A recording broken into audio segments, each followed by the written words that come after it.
Hello everyone, I am Professor Anish Vora and I welcome you all in this video lecture. In this video lecture, we'll study about number system, how to convert octal number into decimal number. In previous lecture, we have seen that how to convert decimal number into octal number. In this video lecture, we'll study about octal to decimal conversion. Let us study octal number first and then we'll proceed further for the conversion. In case of decimal number, we know that base or radix, that is 10. In binary it is 2, and similar way in octal we have base of 8. In case of decimal number, we know that the position is very important. We have 0 to 9, total 10 digits. In case of octal, we have 0 to 7, total 8 digits. And position is very important and it is known as a weighted position. So for decimal number, first we see for decimal number and then we will proceed further for the octal number. So 0th position, and then it has a power base 10 and it has a power 0. So this is known as a 1. 10 raised to 0, that is 1. Then first position, then base we take 10 and we have to take power 1, and that is 10. 10 raised to 1, that is 10. So 0th position, first position, then we have second position. As per the position, we have to take power of base 10. So second position, so 10 and power 2, 10 raised to 2, that is 100. And third position, we have base 10 and power 3, so it is 1000. So as we proceed from right to left, the number value increase as per the position. So it is known as a 1, 10, 100 and 1000, right? In similar way, we have for octal number system also, the position based on the position, it is known as a weighted position. For 0th position, we have to take base 8 and power 0. So 8 raised to 0, that is 1. Then first position, we have base 8 and power 1. Second position, we have base 8 and we have to take power 2. For third position, we have to take base 8 and power 3. So as we proceed from right to left, base 8 remain constant but power change from 0, 1, 2, 3. So this is known as a weighted position. So position is very important. Now let us see that octal number 8 raised to 0, that is 1. When power is 0 for any base, value will always come 1. Then 8 raised to 1, that is 8. 8 raised to power 2, that is 8 multiplied by 8, and that is 64. 8 raised to power 3, that is 512, and 8 raised to power 4, that is 4096. Normally we have to go up to 8 raised to 4 for our normal numbers. Then we have 8 raised to minus 1. At this stage you should know that what exactly we mean by 8 raised to minus 1. When we have power minus 1, then we can take as a, it becomes 1 upon 8, 1 upon 8, right? And then it is a 0.125, 1 upon 8, 1 divided by 8, that is 0.125.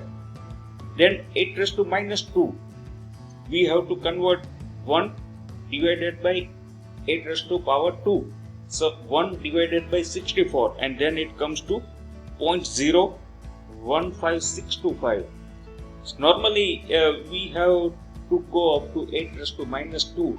Beyond that, I don't think that there might be any need. So this number system you should know Otherwise you can calculate also, but if you know or if you remember, then it will be very much easier. Now let us take one example for converting octal number into decimal number, and then it will be very much easier to understand. Let us take one octal number, that is 645. That is one of the octal number. In case of octal number, we know that we have total 8 digit, and that is always 0 to 7. So it is always in between 0 to 7. There may not be a single digit value beyond 7. So 645, that is a octal number, and we need to convert into decimal number. In previous lecture we have seen that how to convert binary number into decimal number, and in similar method we use for octal to decimal conversion also. Let us write 645. Now first we decide the position. Position is very important while converting octal number into decimal number. So 5, that is at the 0th position. We start with the 0th position. So base 8 and power 0. So 8 raised to 0. Then we have first position 8 raised to 1, 6, then 8 raised to 2. Once we decide this position, then to proceed further it is very simple. Now we have to multiply each value, that is 6, 4 or 5, each value with its position, right? And then we have to do summation of all the values. So 5 multiplied by its position. So position is 8 raised to 0 power. Then 4 multiplied by position, that is 8 raised to 1, and 6 and multiplied by 8 raised to 2. So this is very simple. Then we have to do summation of all the values. Now if we simplify 8 raised to 2, that is 64, and multiplied by 6, then it comes to 384. 8 raised to 1, that is 8 multiplied by 4, and then it comes to 32. 8 raised to 0, that is 1, and multiplied by 5, and then it comes to 5. So it is very simple. Now only we need to do is summation, 384 plus 32 plus 5. So it comes to 421. So 421 is exactly equivalent decimal number of the given octal number, and that was 645. So we can say that 645 octal number and exactly equivalent decimal number we have calculated, that is 421. Let us take one more example. Suppose we take 7766. 7766 is one of the octal number. We know that values or digit must be between 0 to 7 in case of octal number. That you should always remember, right? So now let us take 7766. First we decide the position, right? This step you can omit while calculating on your own, but I always write this step because then it is very much easier to understand how the position matters. So 0th position 8 raised to 0, first position 8 raised to 1, second position 8 raised to 2, and third position, that is 8 raised to 3. We start from right and we proceed from right to left, right? And we start with the 0th position, right? So now we have to multiply each value with its position. So 6 we have to multiply it by 8 raised to 0.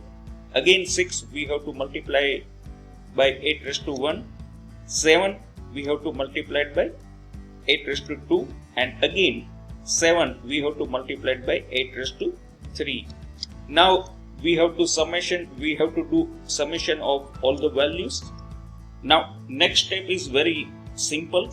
We have to do multiplication and then we'll do the summation of all the values. So we start with 8 raised to 3. in case of 8 raised to 3, we know that it is 8 multiplied by 8 multiplied by 8. So 8 is 64 and multiplied by 8, that is come to 512. And we have to multiply it with its actual value, and actual value is 7. So 7 multiplied by 512, then it comes to 3584. Then 8 raised to power 2. So 8 multiplied by 8, that is 64, and we have to multiply with its value, that is 7.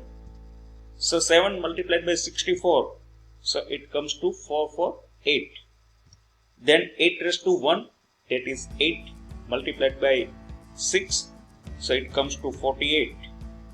And 8 raised to power 0, that is 1, and 1 multiplied by 6, that is 6. Now after this multiplication, we have to do summation of all the values. So 3584 plus 448 plus 48 plus 6, and then answer will come, and that is 4086.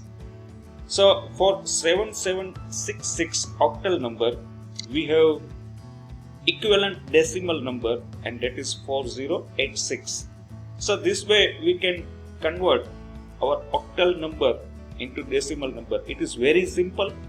It is exactly equal to the binary number system when we converted binary to decimal. Only the change is we need to take base 8 in case of octal to decimal. In case of binary to decimal, we have to take base 2, right? Let us take one more mixed number, and then you should know that in case of octal number, when we have fractional value, what exactly we do. So let us take one example, and that is 345.64. So it is a mixed number. We have integer values as well as we have fractional values. So 345.64. So what we do is we start with the integer value. We start from right to left, and we take 0th position. This is 0th position. From point we travel from right to left, right to left. So this 5 becomes your 0th position, and we have to write 8 raised to 0. Then 4, that is our first position, 8 raised to power 1, and 3, that is the second position, and 8 raised to power 2. So for integer value, we know that what exactly we have to do. But for fractional value, from this fraction point or radix point, we have to travel from a left to right, right? We have to travel from a left to right from point. So 6 and 4, that is left, and we have to travel from left to right. So for this 6, we have to take power minus 1, 8 raised to power minus 1. We travel towards the right side, so 4, again we have to take 8 raised to minus 2. So in case of fractional value, after fraction point, when we travel from left to right, we have to take a similar base of 8, and we take power either 1 or 2 or 3, but it is the minus, right? So when we travel further from the fraction point from left to right, the values go on decreasing, right? From integer value, when we travel from right to left, number value goes on increasing. In case of fraction value, it is reverse. So our next step is very simple. We have to multiply value with its position. So let us start with 4. So 4, we have to multiply with 8 raised to power minus 2, right? Then we have to take 6, and 6 we have to multiply with its position, and that is 8 raised to minus 1. In similar way, we can go for integer values also. 5 multiplied by 8 raised to 0, 4 multiplied by 8 raised to 1, and 3 multiplied by 8 raised to 2. And we have to do summation of all the products. And next step, that is very simple. We have to do simplification and multiplication, right? So we start with 3. 8 raised to power 2, that is 8 multiplied by 8, that is 64, and 64 multiplied by 3, and then it comes to 192. Plus we have 8 raised to power 1, so it is 8 multiplied by 4, that is 32. So we have 32 and we have to do summation. Then 8 raised to power 0, it is always 1. When power is 0, for any base, value will come 1 and it has to multiply with 5. So value will be 5 and we need to do the summation. Then 6 multiplied by 8 raised to minus 1. At this stage, you should know that what exactly we mean by 8 raised to minus 1. So what we need to do is 1 divided by 8 raised to power 1, right? So it is 1 divided by 8 and 1 divided by 8 and multiplied by 6. So value will be coming 0.75, right? We do the summation, and last 8 raised to minus 2. So when we have minus sign, we have to take as 1 divided by 8 raised to power 2. So 1 divided by 64 and then we have to multiply with 4. So it comes to 0.0625. We have to do summation. So next step is a summation of all the values. If we do, then we got this value, and that is 229.8125. So octal value that was given 345.64, and now we have converted into equivalent decimal value and we have received the answer, that is 229.8125. So we can write that 345.64 octal number, equivalent decimal value, that is 229.8125. So conversion from octal to decimal, it is very simple. If you know how to convert binary number into decimal number, then octal to decimal, it is quite similar and simple. So I hope that you have understood all the conversion very properly. Do some practice on your own. Keep watching my video. Thank you very much. Thank you.